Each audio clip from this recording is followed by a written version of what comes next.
Hello everyone and welcome to Racing Weekly, a podcast and YouTube show brought to you by oddschecker in association with Bet365. Now normally we give you a 360-degree view of the sport, but this week it is of course Royal Ascot week, so we are concentrating on the great meeting, one of the great sporting events in the world. We'll be hearing from jockey Kieran Shoemark. He's had a fabulous season already so far, and he's got some good rides at Royal Ascot this year.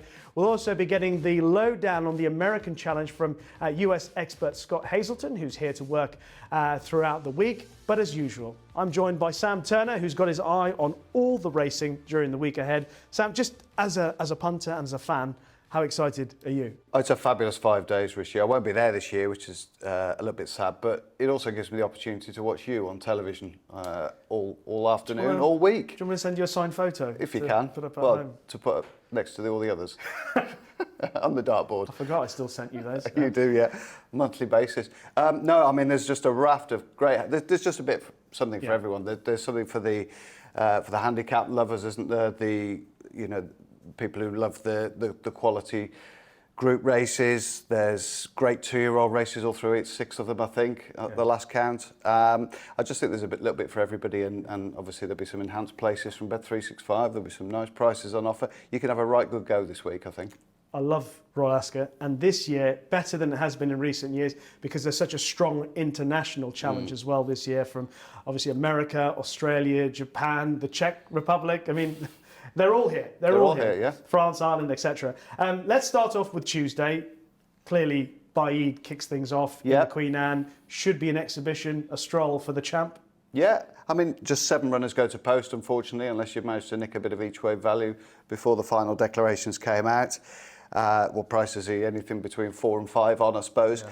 And there'll be people cribbing and saying, oh, we're getting the meeting off with a long odds-on chance. But I think sometimes when you've got 35 races across 5 days, to see a quality horse like this, we've been lucky in past years. We've seen good head-to-heads in this race, etc. But I'm not saying we're going to crown him just yet, but it'd be a major disappointment if he's beaten. Those people who like to bet without the favourite, or perhaps even, if Bet365 offer 3 places on the race, you might have a look at something like Sabuska at a huge price. Yeah. He runs a track well. He might just, fluke 3rd place. But yeah, it looks at Baid Coronation the first. And then elsewhere on that opening day, where would you like to make some plays? Well, we're just doing chronologically. We'll go in order, shall we? The Coventry Stakes at 3:05. A bit disappointed that the Godolphin horse isn't running in this. Yeah, Noble Style. Noble Style, yeah, he was one of my few anti-post views. Thanks, Charlie. But I'd probably default with Persian Force, who... Yeah. I mean, really knocked the ball out of the park the first day in the Brocklesby. I think 5 individual winners have come out of that race subsequently. Yeah. He then passed his audition at Newbury in good style, just confirming that 6 furlongs is fine for him. Other than sort of ticking the box with a bit of Ascot form, I think he's got all the credentials, really. Nice central draw in 12. And just looks a quality individual. That Brocklesby time was just phenomenal. He also looks really professional. That's the thing I like about him as a 2-year-old. He just, on the money, on the ball, switched on, focused, all the things that you expect of a professional athlete. And I don't think the razzmatazz, and this year, don't forget, with Royal Ascot obviously back to almost normal, although there's a slightly reduced capacity, it's going to be hot, it's going to be a test of these youngsters. And I like the fact that he is a chilled out character. Fairly bomb-proof, isn't he? Yeah. Just like yourself, chilled out character, rises to the big occasion. I'm going to do that at some point during this chat. Yeah. The King's Stand? Yeah, intriguing race. I mean, you say it's great to have the international flavour, and it is, but it also presents a real test for pundits and tipsters and punters, really. That how do we equate the form of Golden Pal? Okay, we've seen him, so that's a bonus. He's got a little bit of Ascot form, which is a positive. But how do we sort of get an angle on what Nature Strip could do in this company, other than the fact he's won 8 top-level races in Australia? And the Aussies say that he is near on unbeatable. Well, and they can't see him. They don't think Golden Pal, or the general consensus amongst the Australian contingent who've travelled with him, they're very, very confident about Nature Strip winning. I mean, he's had a little spin at Ascot last week, and everything seems to be going A1 for him. Yeah, he's as good over 5 or 6. He goes on any ground. He's nicely drawn as well. He's not stuck in either box either side of the track, which might present a little bit of awkwardness for him. So, yeah, but when he's a horse that you haven't seen live or in the flesh, yeah, you can go and watch 1 or 2 of his previous races, etc. But there aren't many people in this country that would probably know their Australian form inside out, and I certainly wouldn't claim to be one of them. So I would have to sort of defer in that race a little bit, and I'll probably just bet something like King's Lynn each way, who's 4 starts for David Probert. I think he's finished first, second.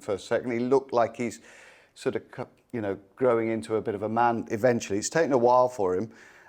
This is a race sometimes that throws up 1 or 2 little surprises, and I thought he was really unlucky in the race last year. Sheen Murphy sort of had every door slammed in his face up the stand side rail last year. I think, if you could get sort of 14 to 1 4 places that 365 are offering at the moment, I think that's a fair shout for a horse that's got a good bit of Ascot form. He was second to the Dream here over 6. A stiff 5 run at a good gallop looks the ideal for him.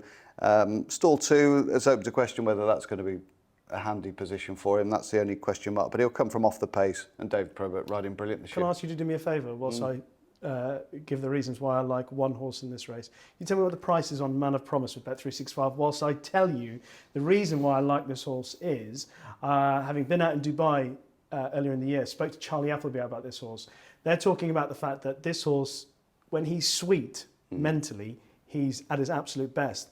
And if you look at his best form and his performances after a good break, he wins. Yeah. Now, he won after a layoff at Meydan in January. Then he had a little bit of a break and he came back again. He had, so the end of January, and then he ran next in the beginning of March on Super Saturday, and he absolutely bolted up. And before that race is when Charlie Appleby said he knew going into Super Saturday that the horse was right mentally. But then he had a short spin around, relatively short spin around. He only had only 3 weeks to the World Cup night, and the race on Super Saturday took quite a bit out of him. He travels well, and he beat A Case of You very, very easily. He has the potential to be a superstar sprinter, but it's all up in the head, and that will be the only issue for me. The beauty is, though, that he hasn't run since March. He'll be fresh. As long as they can keep the lid on through the prelims, get him down to the start, I cannot imagine that he will be that far away. I know Golden Pal and Nature Strip, they're clearly well-regarded, top class. But the way he travels, and the draw didn't pay into his best chance on I don't think so. Dubai World I Cup. don't think so. A Case of You was drawn right at the Right on the rail, rail, and his rider made the most of it. I think so. I think that's part of the reason. But he wasn't beaten that far. He was only a length and change was behind A Case of You. And I'm pretty certain the way that connections have spoken about him. And then aside, because I know what people say about what people say as opposed to what you see, and the times. The time of the first one was very good. The time of the second win in Dubai was sensational. He is a top class sprinter. Best when fresh. If everything's right, I think he might just make Nature Strip and Golden Pal get a little bit worried in the closing stages. Bet365 top price 14 to 1. 4 places. Help yourself. Is all I'm saying. Okay. Help yourself. St James's Palace. What's your view here, Caribus? I think so. I mean, he's the best horse in the race. Stall 2 worry you a little bit? Not really. I'm thinking Stall 2 might help cover, as long as they go a decent pace and he can settle. I don't see that as an issue unless they don't go a pace and it gets a bit muddled in the closing stages. I think his class will get him out of trouble if there's any of that. He's drifted a bit, hasn't he? He's sort of edging towards a backable price now, isn't he? Who do you think the biggest danger is? Is it? Obviously, he's one of the Haggis horses, I'd imagine. It looks that way. I mean, I of the two, I quite like the German Guineas winner, Malzium. I think he's progressing rapidly.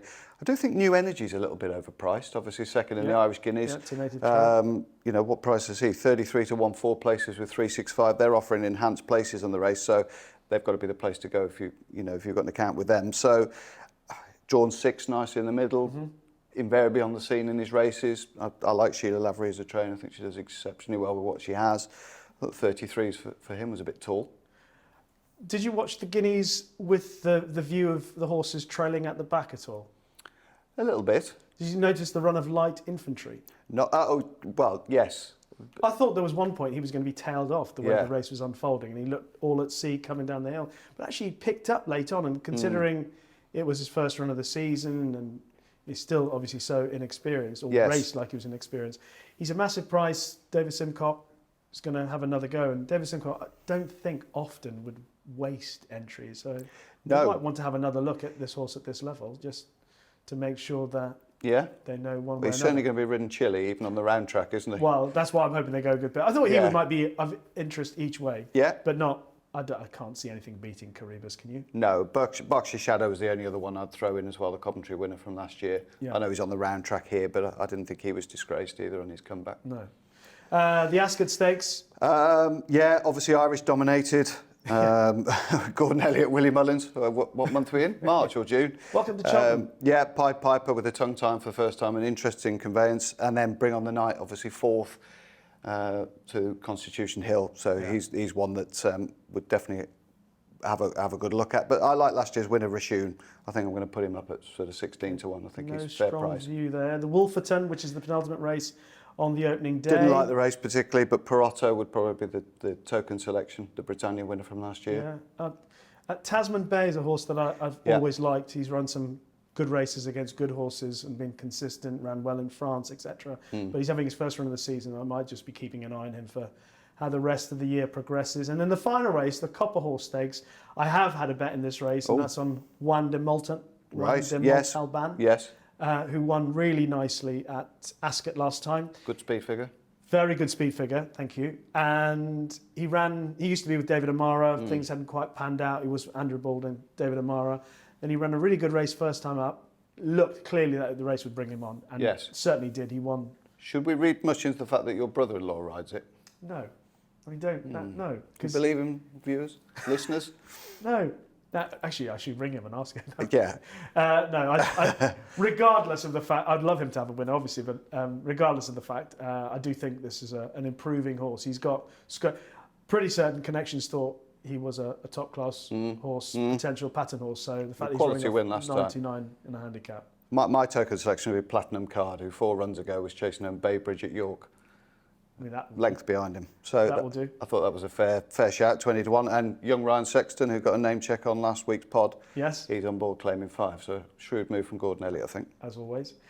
Spin through Wednesday. Yeah. Quick look through Wednesday. We've got the decks, haven't we? The Queen Mary Stakes. What takes your eye? Well, Dramatise is the fastest filly I've got this year, 2-year-old wise. So I'd probably have to stick with her.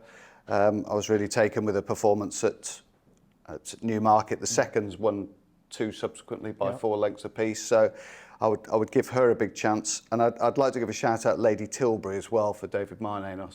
I remember watching her win last time. She's professional. She had 3 starts now, plenty of practice, and I like the way that she went about it last time. All right. Anything in the Queen's Vase that you like?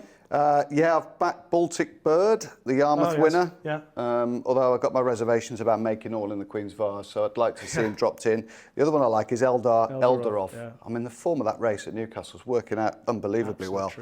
The third's hacked up. That Honiton looks a good horse, doesn't he? When he went at Sandown, albeit he was back to do so.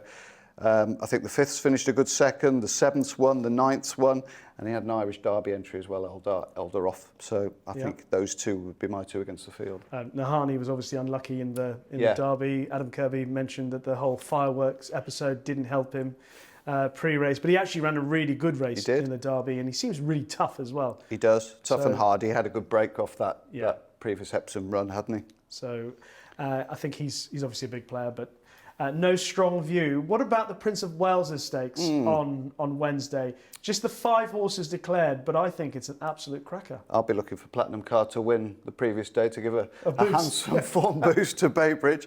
I mean, we were lucky enough to be in the company of Jim Crowley, weren't we, last weekend for Racing TV, and he really couldn't quite believe that this thing had shot past him at Sandown on Mosterdaf.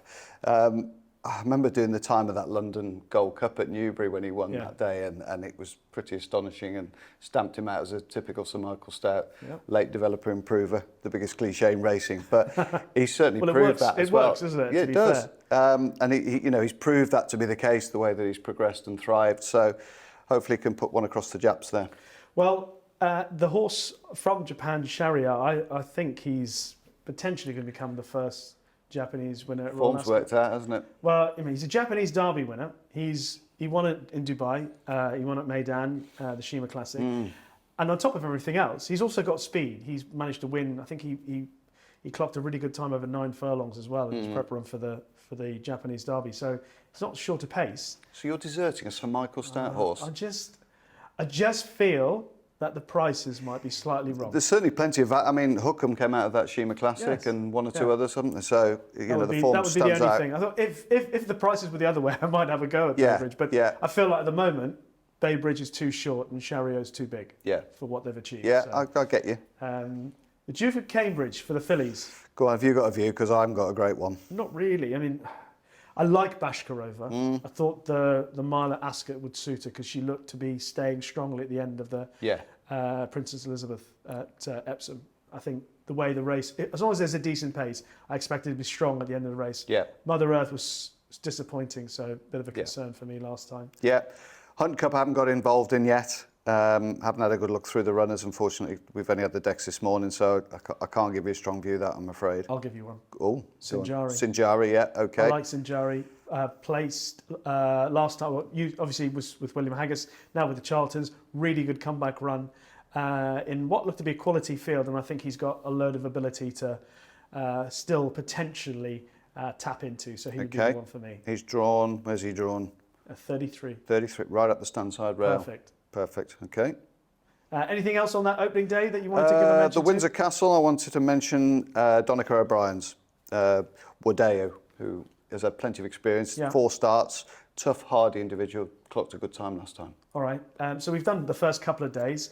Anything else for the remainder of the week that you would like to hopefully Wallbank gets declared for the Norfolk. I think he's a really sparkling 2-year-old. I was very taken with him first time up behind the Godolphin at Ascot.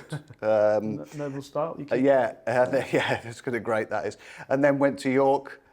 Needed to be wound up in that small field, but I think the stiff 5 at Ascot's what he wants, and I think he's a fair bet in that. What's your view of the Gold Cup?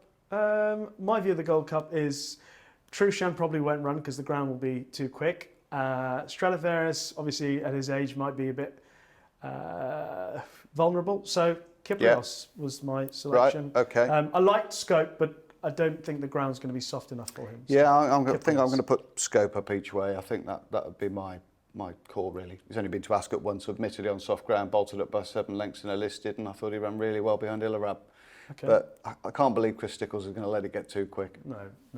All right, that's a look at some of the races at Royal Ascot this week. But let's welcome our first guest to the show, someone who'll be looking forward to competing at the Royal Meeting. Well, we are delighted to welcome to Racing Weekly a young rider who's having a wonderful spell. I'd say over the last 12 to 18 months or so. It's Kieran Shoemark.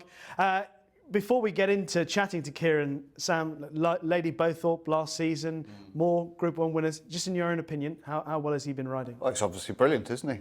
Otherwise, we wouldn't have had him on the podcast, Rishi. Clearly, that's all it takes. Just brilliance to get on this podcast. We touched on it last week, didn't we?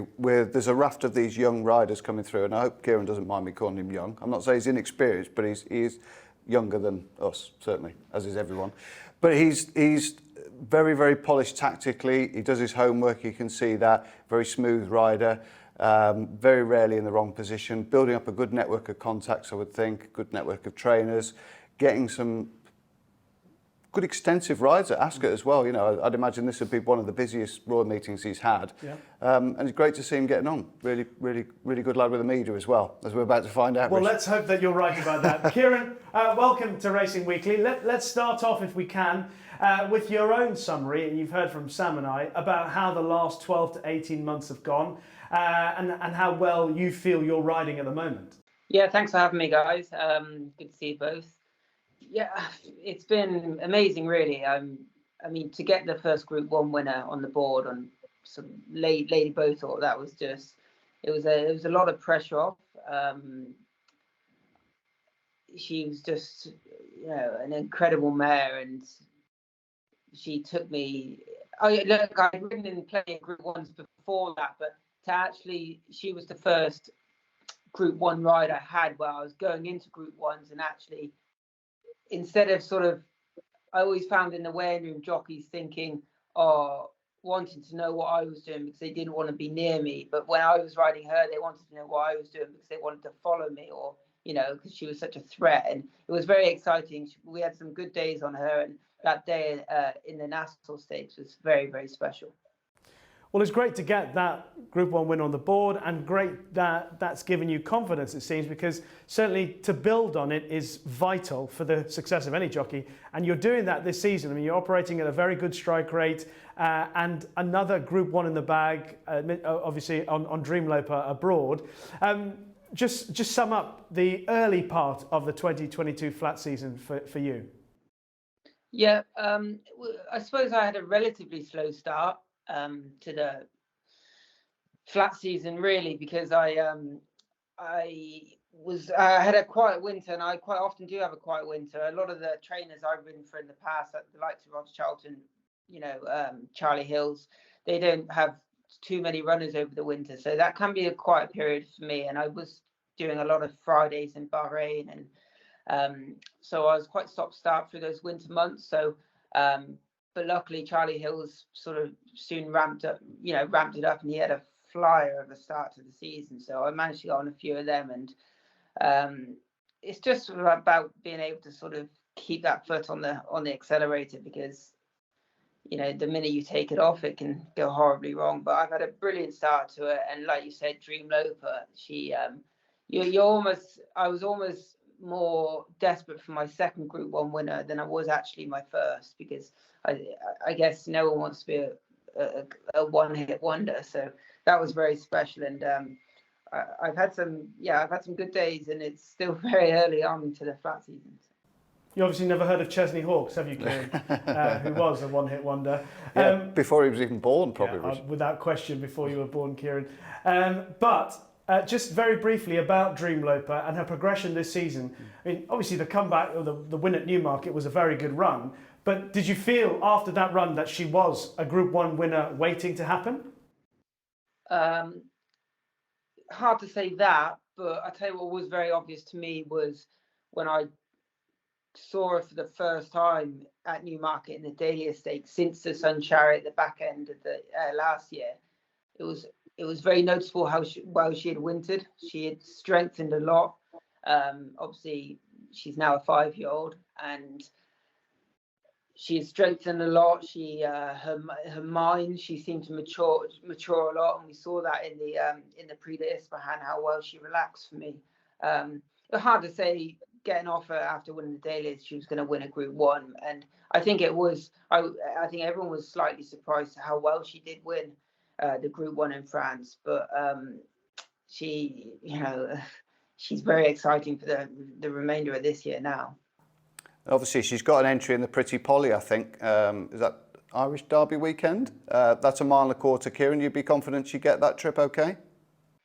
I'm not convinced in the Pretty Polly. The Curragh is a very, very stiff track, and you quite often you're up against quite a lot of mile-and-a-half horses that would want it to be a stamina test. I'm not convinced that's the race for her. Obviously, it's not my decision. I think the 10 furlongs at Goodwood, the Nassau Stakes, wouldn't be an issue, but I would definitely have my concerns about the 10 at the Curragh. Kieran, there have been some wonderful days so far this season. Obviously, Dreamloper in France will be one of them, but obviously when you rode a raft of winners at Windsor that evening, there's the victory on Old Pogo in the John O'Gaunt. What would be the reason you think that you are riding as well as you are at the moment? Is it the fact that you've got on better horses and the confidence is high, or is there something else that people at home haven't seen, don't know, can't quite detect? Obviously, I'm riding the stacks of winners for Charlie Hills, and his horses are just healthy, happy, and just, ultimately flying at the moment. To look into it a little bit, I'm not really sure. I am riding with confidence. I don't think I'm riding any different to I was last year. Obviously, I had my best year last year, and when that came to a close, I wanted to improve on that again this year, and I've got off to a very good start. But I don't know. I'm just in a good place. I think my weight is very good, and I've got some good connections with Steve Park and Club Logistics. I've got a lot of ammunition. Roger Charlton's used me a lot, so I'm certainly getting on better horses, Rishi. Well, when you said about your weight being very good, Sam was just nodding, saying he knows what that's like. because he says he's punditing better than he's ever done at the moment because his weight is also quite good. It's a current battle, though. Well, I mean, you're winning at the moment. Enjoy that. You're winning. Thanks. Kieran, we should move on and talk about this week coming up at Ascot, because it's fair to say you've got a few interesting rides. I mean, we could go through them all, but we might just pick out a few ourselves and then maybe leave you to discuss the remainder.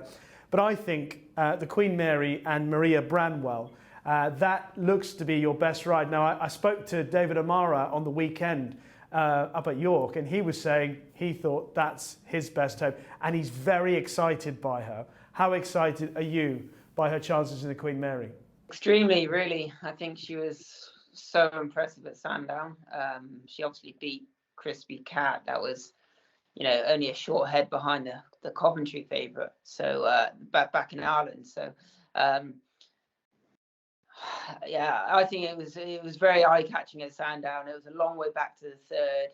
She was staying the whole way up the hill, so she'll definitely get the stiff vibe at Ascot. She looks very uncomplicated. She still looks slightly green that day. Danny really had to get it together. So that suggests that there's probably some more to come still. I am really excited by her. I think obviously Danny has chosen to ride dramatised in the Queen Mary. Again, she looked extremely impressive when she was seen in the maiden first time out at Newmarket. But I wouldn't be swapping it, that's for sure. Okay, Sam? Yeah, just one, obviously, Kieran, that you ride and you've got a good association with on Thursday in the Britannia, and that's Atrium. Where do you think this fella's ceiling could be? He's an improving horse still. He's 2 from 2 from Ascot. He likes the track. He's straightforward. Apart from, he does like to be ridden a little bit cold, which we all know at Ascot that that can easily be done. It's a long way home, and he's definitely an improving horse, and I really look forward to getting on. And he won't mind the quick conditions either. You won't mind the second winning recently as well, giving a nice handsome boost to the form. The form's worked out pretty well, Sam. Yeah. One horse I don't think you've ever ridden in a race, Kieran, but runs in the Royal Hunt Cup, is Sinjari for Harry and Roger Charlton. A horse I've always thought, I mean, when he was with William Haggas, very, very talented. You're riding him on Wednesday, and I like the comeback run. And I thought he was one of those that would have had the comeback run with Royal Ascot in mind, which is why he's come on my radar, probably annoyingly for you, because it's a £6 penalty with me on board. But what do you make about Sinjari's chances? Yeah, I was really taken by his run last time at Newbury. I'm sure he would have needed the run. He definitely stays further. So again, the track at Ascot would be ideal. He travels really well, and I was with Harry Charlton yesterday, and he thinks he'll be really suited by the big handicap field. I am. Harry seems relatively bullish about him. So, and again, he said he's probably not a horse that you'd want to hit the front too soon. All those sort of attributes can play into our favour at Ascot, because you can just ride him a little bit cold. You can take your time, albeit he definitely stays further. And it's we know, everyone knows it's a bit of a lottery in those big runner handicaps. I think I'm drawn 33 or something crazy. The amount of runners in that race, but it's an exciting ride for sure. And just talk us through, Kieran, riding on that straight track at Ascot in those big field handicaps. Do you enjoy the challenge that they present? I absolutely love it. It's good fun. It's a cavalry charge. You're always thinking throughout. You never really get time to really relax. You're trying to follow the right horse. The ones that are fancied. You can, you're trying to spot the jockey's body language in front of you to see who's going better, because you want to get onto follow their bum and track them through. It's really good fun, and I think it really tests the jockey's craftsmanship when you at Ascot, and we see all the time how good Jamie Spencer is at riding Royal Ascot, and there's a real art to it. Yeah, and would you do a pace map yourself, perhaps, before you went out there? Would you know sort of who was going to make it before you left the weighing room? Sure, yeah, I'd be completely aware of all the pace around me, and I think when you go into races like that, you're always looking for where the fancy horses are. You know, in a field like that, when you're drawing 33, we're obviously going to be up towards the stand side, and you kind of have to take your medicine, and that's where you're going to be. Ultimately, you're not going to be going over really to the middle or to the far side. So we don't know exactly what where the pace is just yet, but I think, that's what you'd be doing. You'd be looking where the pace is mainly, because you need to find something that's going to take you into the race. A couple of horses that you're going to ride on Tuesday on the straight track, Kieran, and Paddy's Day in the Coventry and Equilateral in the King's Stand. Now they're both big prices. I think they're looking around 25 to 1 or so. But both horses, well, certainly Paddy's Day, he's only run them once, and who knows how good he is. He won at Windsor. Equilateral certainly got the ability to get involved the way he travels through a race, and if he's on song. Could you give either of those horses a shot at the title in those two races? Paddy's Day, I galloped him the other day and he went very well. I still think he's quite a raw horse, and there's lots of improvement to be seen. It was a funny race at Windsor. He jumped so quickly, and I made the running, and I took sort of 3 lengths out of them to begin with, and he kind of lost his action for a few strides, and I was actually quite close to sort of easing him down, but I had because I had taken so much lengths out of them at the start, I had time to sort of gather him and just like make sure that everything was okay. And then another horse came to me, and he took me forward again, and he won pretty cozily. And honestly, Rishi had basically done 2 bits of work before that run, so he's entitled to come on so much. Like I said, I galloped him again the other morning, and he certainly has come on. It's a very competitive race, and my only concern would be whether a race like that maybe is coming a little bit too soon. But he seems quite a laid back individual, and he'll need to step up a hell of a lot. But I think he could run a big race. And Kieran, just a quick line on Equilateral. He's nearly as old as I am. He's got a bit more toe than me, and he goes better fresh. But actually younger. Well, and his record, first time off the shelf, is pretty good. Do you think, he's 66 to 1 with Bet365. Do you think you could put a case up for him hitting the first 4? Sure. I chose to ride this fella. I remember James McDonald, when he came over and did a stint with Charlie Hills, he said it was the best feeling he ever got from a racehorse in a piece of work. He's extremely talented. We've always yet to see his best. He finished second in this race in 2020.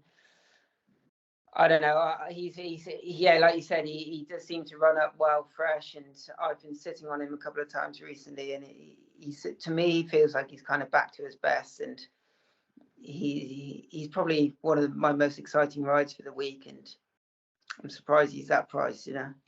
Bold statement for a 66 to 1 chance. Well, what a shot.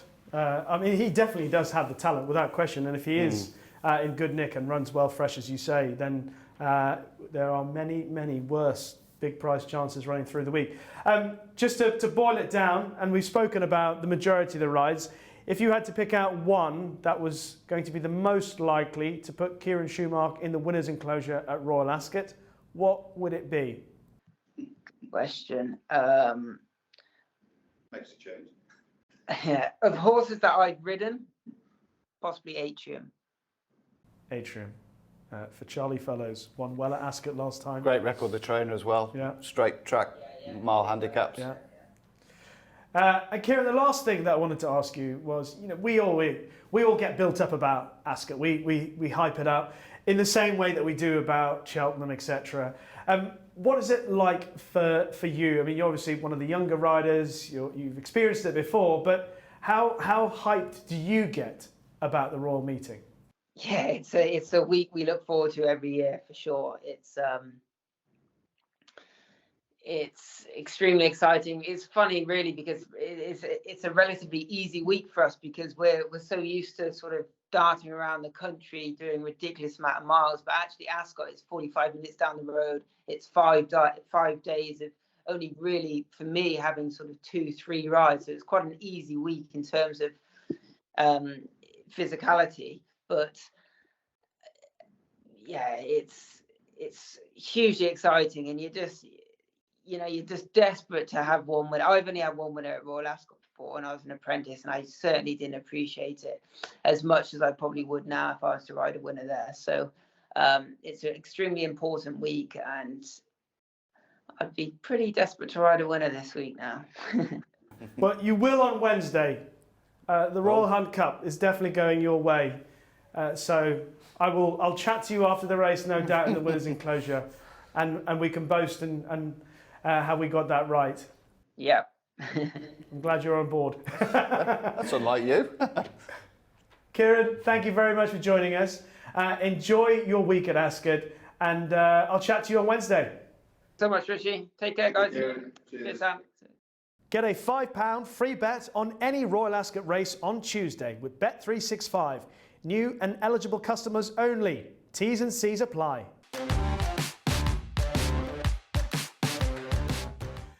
One of the joys of Royal Ascot is having the international competitors taking part during the 5 days of the meeting, and it also means that we welcome our friends from the other side of the Atlantic, and Scott Hazelton has made the journey. Once again, Scott, welcome back, because obviously you've missed the last couple of years. How strong is the American team coming over this year to compete? I think it's pretty darn strong. I mean, Wesley, he's got this figured out, right? I mean, he's bringing over horses that deserve to be here, that belong, and obviously in a couple of situations, horses that have proven that they can run big races here at Ascot. Campanelli looking for her third, and Golden Pal looking for his first. But, I mean, Golden Pal has been so insanely fast in his races in America. There's no reason to think that he can't get back to that form that we saw from him in his first attempt at Ascot. How much are you looking forward to the clash of Golden Pal against Nature Strip, just as a sports fan, but also as an American sports fan, because the Aussies do not hear of defeat for their start? Well, reading the quotes from them saying how they're guaranteeing victory essentially, and having come over here and experience the pride that we have. And I mean, obviously the Breeders' Cup is the closest thing that comes to this in the US, and that's our home territory when we're playing in the Breeders' Cup, and you've got the European horses and Japanese runners and Irish runners coming over. But in this instance, experiencing Royal Ascot for the first time with Tepin coming over here, and the pride that I felt from her performance and her ability to win, because so many folks thought that she could not win the Queen Anne, and I was convinced that she belonged, and obviously it worked out. So having that feeling and getting a chance now to see this with Golden Pal and the Aussies with Nature Strip, I love it. I mean, I think it's going to be phenomenal, and I think that these two horses belong. You've got the old veteran, you've got Golden Pal, who's a youngster respectively, but I mean, this ground is going to be right what Golden Pal needs. I know that internal fractions are something that aren't focused on here because they're just not available readily, as we do have in the United States. When you look at how fast Golden Pal has run in his last two races, especially at Keeneland in that prep race for this one, for the King's Stand, it wasn't fast ground at Keeneland, but he ran in 20-3 in the opening quarter and 43-2 for the half, 102-1. I've never seen a horse run that fast on the flat. I mean, we have a hillside turf course at Santa Anita where you can set those kind of fractions. That's the only place that you see that. But the way that Golden Pal did that at Keeneland on that ground, it was ridiculous. I mean, he looked like a quarter horse breaking out of there, and he never looked back. And it was very reminiscent of what we saw from him at Del Mar when he ran in the Breeders' Cup. He won that race right out of the starting gate. Yeah, he is clearly an enormously talented speedster. But there's the question mark that people often talk about with regards to the fastest American horses on the straight track at Ascot, because the Ascot 5 furlongs, yes, it's 5 furlongs, but it's a very stiff 5 furlong. It's one breath, isn't it, basically? They jump and run, and especially if you're Golden Pal, with those sort of fractions, it's going to be difficult for him just to that last 100 yards. He's going to be absolutely gasping for the line, isn't he? Is that a concern? I mean, I guess it has to be. I mean, for a horse that's, he's gone up to 5.5 furlongs in the United States, but I think he's just simply a better horse right now. I mean, that's another thing that you have to keep in mind. He's just a better horse, and he's got the pedigree. He's by Uncle Mo out of a midshipman first dam. That's American classic type pedigree. I know that Wesley has made him a stone cold sprinter, and that's not going to change. But I look, it's not ideal. I mean, I'd rather have the bend for him to work with, the flat for him to work with, but with his speed, it's going to be deadly, in my opinion, in this situation. I love this horse. I've loved his last 2 races. I have not seen a turf sprinter like this in my lifetime. So you think he's going to take the field out of their comfort zone very early on, and they're going to struggle to really get on terms with him? I don't see any other reason why he wouldn't do that. I mean, his best weapon is speed, right? His opening lick and that getting away from the starting gate is how he pulverizes the competition. Well, what's the deal with Irad Ortiz riding all Wesley's runners?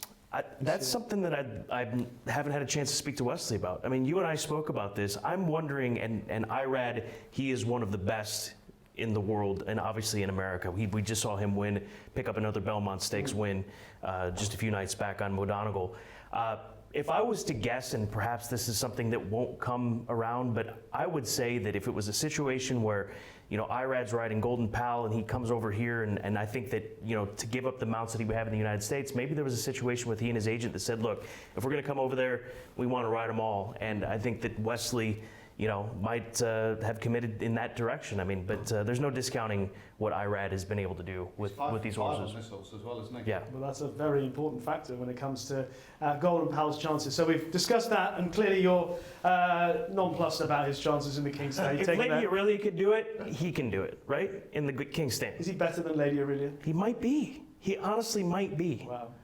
Okay. Well, I know you don't believe me. Well, no, I mean, she was outstanding. What she did, both her wins at Ascot was out of this world. Might there be another Lady Aurelia in the shape of Love Reigns? Now, when Love Reigns won on her debut, I got the fastest message from Scott, I think, ever known to man. Can you get something on Love Reigns for whatever race she runs in? Because I ran over to Wesley and said, hey, where's she running? And because you asked me where's she running, he said Queen Mary, and that was right off the bat. So this could be. I mean, it really could be, because you look at what Stone Street is doing with their program and finding these European breds, and obviously they've got a focus on Royal Ascot and through Wesley Ward and getting him ready at Keeneland Racecourse, and the ability that Wesley has to work these horses on the turf over there and see how they handle it in the various types of turf. She was ridiculous. And the other thing, too, that you've got to keep in mind with Love Reigns, she wasn't all that sharp away from the starting gate, but she overcame that and blitzed that field. She had post position number 1, which is not where you want to start with a first-time starter from the rail around the bend, because oftentimes these horses, if they don't break, they get shuffled back, they get shut off, and then they find themselves in a situation where they've got to come around horses and try to find gaps.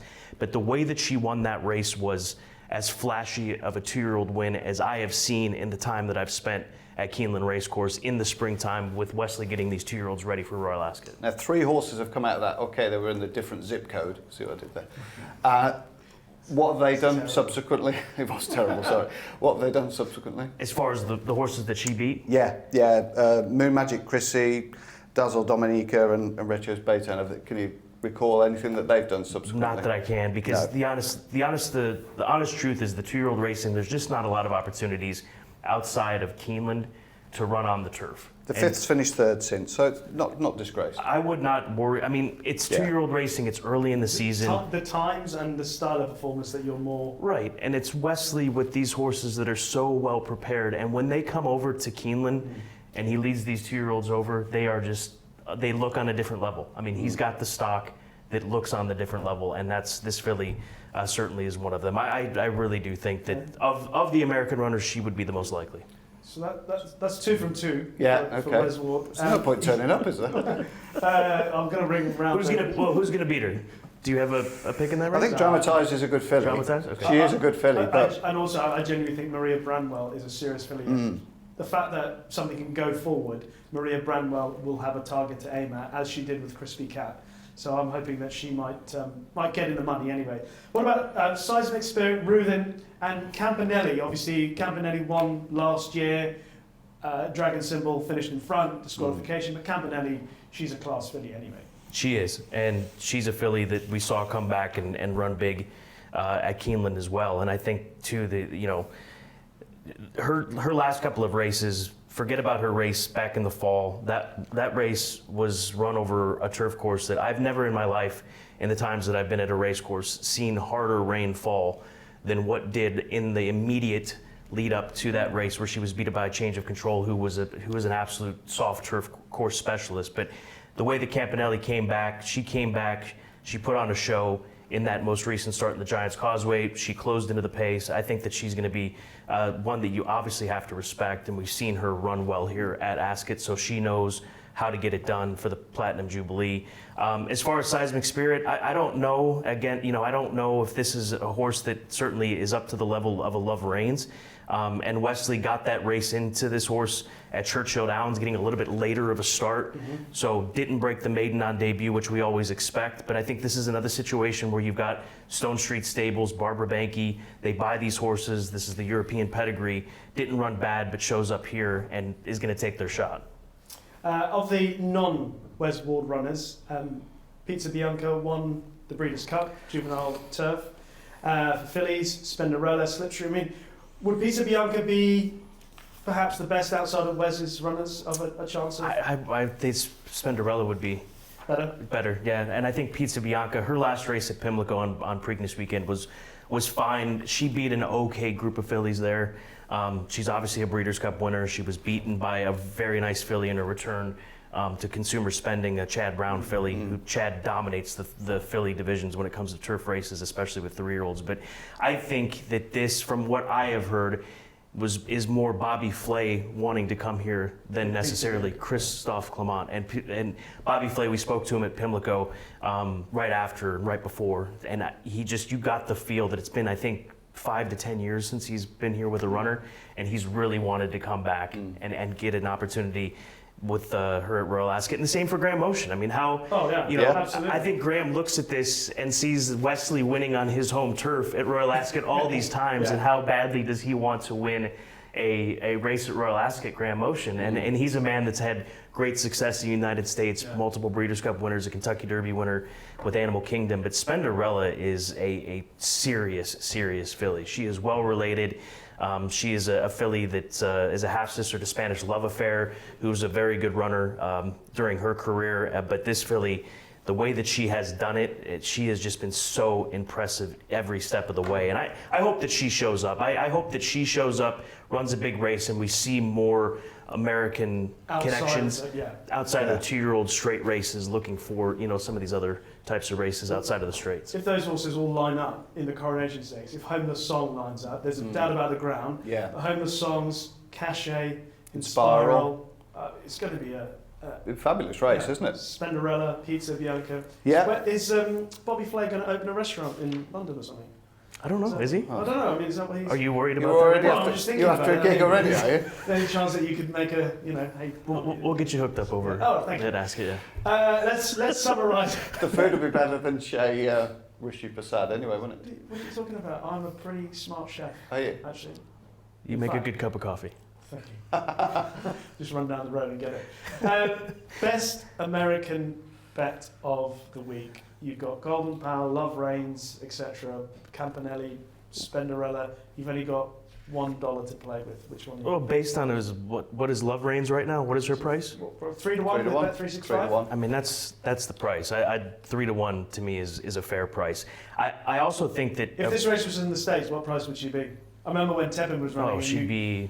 You said Tepin should be 7 to 4, and she was about 6 to 1 or something at the time. She would probably be odds on, in my opinion. Love Reigns. Well, they Absolutely. probably would, if she had a low draw, they probably wouldn't see which way she'd gone, would they? Yeah. 3 to 1 is a phenomenal price in my opinion. Oh, the other one too that's sneaky is Slipstream. He's a nice horse. He'll get the trip. Okay. That will not be a problem for him. And I was checking the odds on him. I think he was around 12 or something like that, which Spenderella was around 10. So Spenderella at 10, him at 12, him being fairly close to her in the wagering. I think that he's a sneaky horse, an underneath horse at the very least, a place horse, Okay, well, if you will. I've written down 5 wins for America according to Scott Hazelton. I'm not saying they're all going to win. There's going to be 2. I would set the over/under at 1.5. Okay, all right, fair enough. You'd take 2. I would take 2. 2 would be a good week. 2 would wouldn't be a darn good week, no question about it. I was just trying to think whether there's ever been a foreign trainer, outside of Europe that's ever really embraced Royal Ascot as much as Wesley Ward. It's been astonishing, really, the last decade or so. And it's terrific. The meeting is better for it. The week is so much better for having all his runners from Tuesday all the way through to Saturday. Scott, thank you very much. Have a great week, and I hope that these horses run well and you've got a lot to shout about. And Love Reigns 3-1 should be odds on, according to our man, Scott. Right, time for a brief interlude and talking topics. And the subject is taking out 300 races from the racing calendar, a proposal from the BHA that was rejected by a vote that involved rejection from the BHA. So make sense of it. Well, it's very difficult to, isn't it? I mean, I think there's probably two aspects to this story. There's two possible scenarios. The first of which is that the new head honcho, Joe Saumarez-Smith, has had a little bit of input and thought to put the brake on his own, well, the BHA's own initiative to withdraw. It was actually 250 races, I think. I think it got blown up to 300. So that's the first scenario. The second scenario is that there's been pressure on the BHA from external sources that the BHA aren't comfortable with, and therefore they've kicked the can further down the road. Whatever happens, the optics of it look pretty dreadful, don't they? We don't come out of it looking as though there's any leadership at the head of affairs. Personally, I think it is the right way to go, is to trim a bloated fixture list. I think I heard somebody quoted on sort of Sunday morning, Paul Johnson, I think, of the NTF, saying there's never too much disagreement when they want to add one or two fixtures, but suggest to racecourses and the powers that be that we need to withdraw a couple of fixtures from the calendar, a bloated calendar, then that's where you find all the resistance. It's a little bit of a laughable situation, really. I'd like to believe it's because the BHA further down the line believe that further analysis of the data, which seems to be ongoing and never seems to cease, but further analysis of the data will show a pathway where we can reduce a bloated fixture list, have more competitive racing, and have less 0 to 50s at Chelmsford, Wolverhampton, which frankly turn people off. And the other thing, while I'm here, working in newspapers, it's very difficult to accommodate all these cards. So obviously we're seeing some daily newspapers now. I think the Telegraph have gone down to 2 cards a day. Guardian have dropped cards. On the Mail, thankfully, we're still intent on reproducing all the cards, but it is becoming increasingly difficult, especially on a cram Saturday, where there's plenty of sport going on throughout the country, test matches, football tournaments, rugby, cricket, whatever it might be. And racing is trying to dominate and have 2-3 pages to fill with data, essentially. Now, if you don't like racing, that's a pretty big turn off to buying the paper. If you do like racing, then great. But getting that much volume into a paper, it's just becoming increasingly difficult, especially with the margins being with newspapers as they are at the moment. So we have to be careful that we're not turning people off. And I do think I think Alan Delmont from the levy said that once you go over 4 cards on a Saturday, there is a negligible value to the levy after that point. And I think that on a Saturday, I think people are just turning off if we're not careful. We are clearly a sport that is in crisis. However we dress it up and however we get distracted by what happens on the racecourse, whether it's Epsom, Cheltenham, Royal Ascot coming up, we are still in crisis. Every week we go from new discussion about situations where things need to change. The option of culling 250 or 300 races, whichever one you entirely believe, was at least a sign that we are ready to do something now. Something was going to go into place now that was going to affect the calendar, the fixture list next season. 6 of the 9 industry bodies were in agreement that that's what should happen. You don't often get that sort of figure, including the NTF, the Trainers Federation, who are like turkeys voting for Christmas. Really, they're effectively culling 250 races that they could be winning. And that could make the difference between an average season and a good season if they were to win 10 of those. I think from just briefly, just indulging here, but how many times do we hear the words, we need more data, we need more analysis? But we hear those and then we never get to the point where anything ever changes. And here was a point we were so close to taking the first steps to doing something, and we're back to square one again. And I'm as a racing fan, I get bored of the fact that we talk about stuff all the time. I get bored of talking about it myself. And I'm sure people at home will get bored of hearing me and other people talking about things, political discussions in racing. And nothing ever happens. We just talk and talk and talk. Nothing ever gets done. And have you heard anybody in the last decade ever say, do you know what we could do with just a bit more racing? We just do with 1 or 2 more meetings. We're a bit short there. We're a bit, and there've been some good. There's been a raft of good ideas. The Sunday series has been good. That's been good prize money, and it's on late on a Sunday, but we've had good fields. So you put the prize money on, they will come. But some of the meetings that I have to look at to tip on, and it's not just all about woe is me, because I just do it. You have to do it. It's part of your job. But I cannot believe that people really embrace some of those meetings. They are, they are fodder, and bookmakers don't want it. They don't want races running into each other. That affects turnover. That affects levy. We can't showcase our quality races on a Saturday because we're cramming the programme with so much, and it's just disappointing. And there's so many clever people in this industry. Well, I certainly wouldn't include myself, but people like yourself, a lot of commentators as well that you speak to on a regular basis.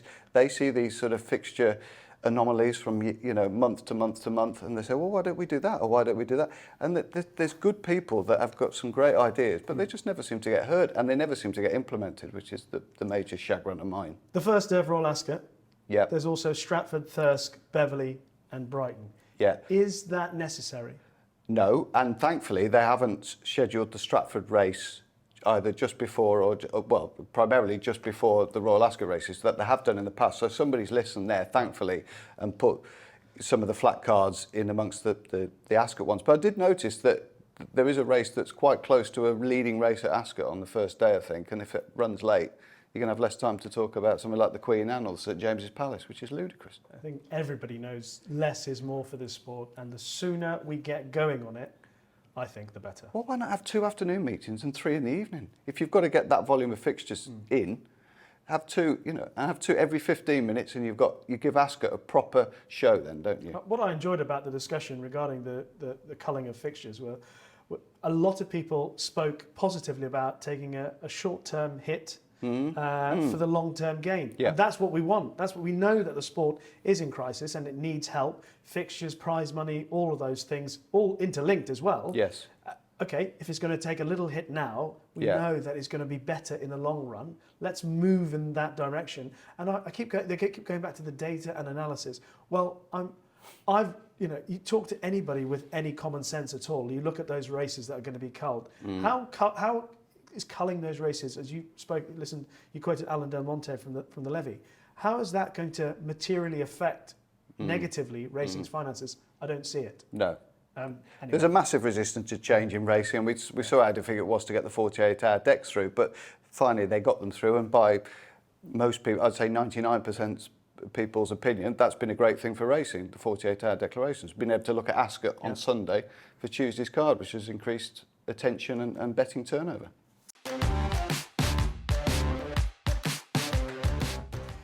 Let's bring you the final part of this week's Racing Weekly. And for that, I'm just going to ask Sam for his one horse to back at Royal Ascot. Wallbank in the Norfolk Stakes Thursday, first race. Hopefully he'll get declared, and he's missed an engagement earlier on in the week, and I've been quite taken with him this year. All right. I'm going for Kyprios in the Gold Cup process of elimination. So good luck with those 2 selections. Thank you very much, Sam, and thank you very much for joining us on this episode of Racing Weekly, brought to you by oddschecker in association with Bet365. Thanks to Sam, thanks to Kieran Shoemark, wishing him the best of luck. Thanks to Scott Hazelton as well, and we wish David Loughnane the best of luck with his hope later on. Queen Olly in the Albany. As always, if you have listened and watched and enjoyed what you've heard, then please leave a positive review. But we'll take all reviews, and Apple Podcasts and in the comment section on YouTube. Thank you for joining us, and next week we'll be joined by Johnny Ward to have a look back at Ascot and then look ahead to the Irish Derby card at the Curragh. Thank you very much. Good luck if you're getting involved at the Royal meeting. From Sam, myself and the Racing Weekly team, we'll see you very soon.